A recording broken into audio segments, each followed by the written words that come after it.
Hi guys, welcome back to the channel, and on today's video I'm going to be answering the question, is the original A9 still worth buying for wildlife photography in 2021? When it comes to camera bodies, there are so many options available to consumers these days. However, there is no single perfect camera, and you need to spend $6,000 to $10,000 to get great wildlife pictures. Originally released in 2017, the Sony A9 was a technological marvel. It has a 24.2 megapixel backlit sensor. Now that's probably about as low as I'm happy to go with wildlife photography these days. But importantly, it's capable of shooting up to 20 frames per second with no blackout, which makes it an absolute beast when it comes to photographing high-speed action, such as really small birds that are fluttering around very fast. Okay, so here we have a small group of kangaroos, which gives me the perfect opportunity to test out one of the A9's best features, and that is the autofocus system. Now in this scenario, I actually have the autofocus set to animal eye detect, and I can tell you that 100% of the time, the camera locks directly onto the eyes of these kangaroos and won't let go. It's very, very sticky. Now the animal eye autofocus is a bit variable. Depends on the species. In most mammals that I've tested on, it's actually quite very good, but with other species such as birds, it's a little bit more hit and miss. With birds, there doesn't seem to be any rhyme or reason as to the species that it will lock onto, and I can't really see that colour or shape of the eye makes much of a difference. It's just a bit random. I'd be very interested to see how that compares to newer camera models such as the Canon R5 or the Sony A1, but nonetheless, the eye autofocus is very good, and the focus in general in the A9 is superb. It's much better than a lot of other cameras out there on the market still.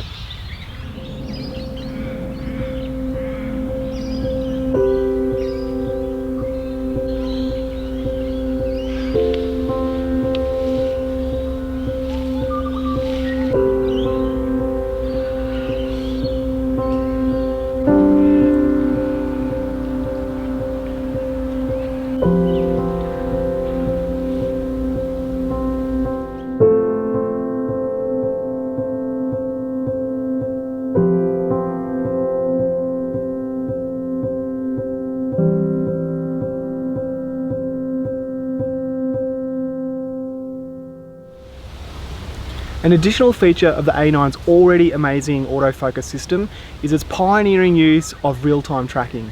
Now this makes taking photos of things like birds in flight and small erratically moving objects much easier. So when you combine the A9's burst speed with a lens such as this, the Sony 200 to 600mm, you get quite an affordable yet formidable wildlife photography setup. Now some people might argue that a lens such as this is too slow to be effective for wildlife photography. So for example, at 600mm, the minimum aperture is 6.3, but fortunately one of the A9's other amazing features is its ability to deal with low light. And when you combine that with the options available today for post-processing, it's not an issue. So one of the criticisms that gets constantly thrown at Sony cameras is the menu system. But honestly, it's a menu system. Who actually cares? Hand on heart, I can say that I've never actually picked up a camera, whether it be Sony, Canon or Nikon, and said, wow, this menu system is amazing, I have to buy this camera. And I've never actually had a camera salesperson try to sell me a camera based on the menu. One of the great things about the A9 is how customizable it is. And I have my camera set up so that I can operate it entirely from the back of the camera like this, and I never actually have to enter the menu system. So it's a total non-issue. People also frequently complain about the ergonomics of Sony cameras, particularly the early models such as the original A9.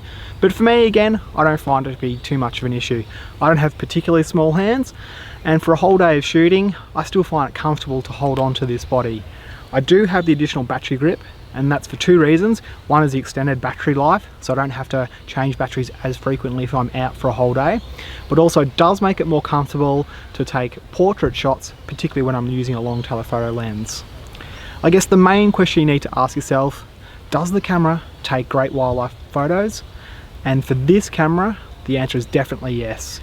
And the photos that you're going to see at the end of this video with the A9 combined with the 200 to 600mm lens, just to give you an example of what is actually achievable.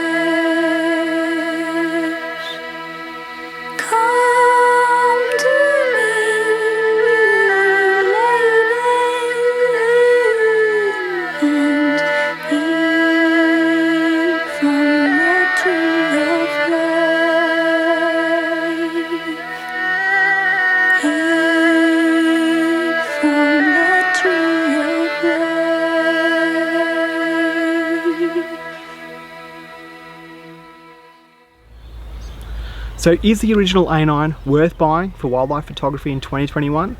Well, I would say the answer to that is a resounding yes.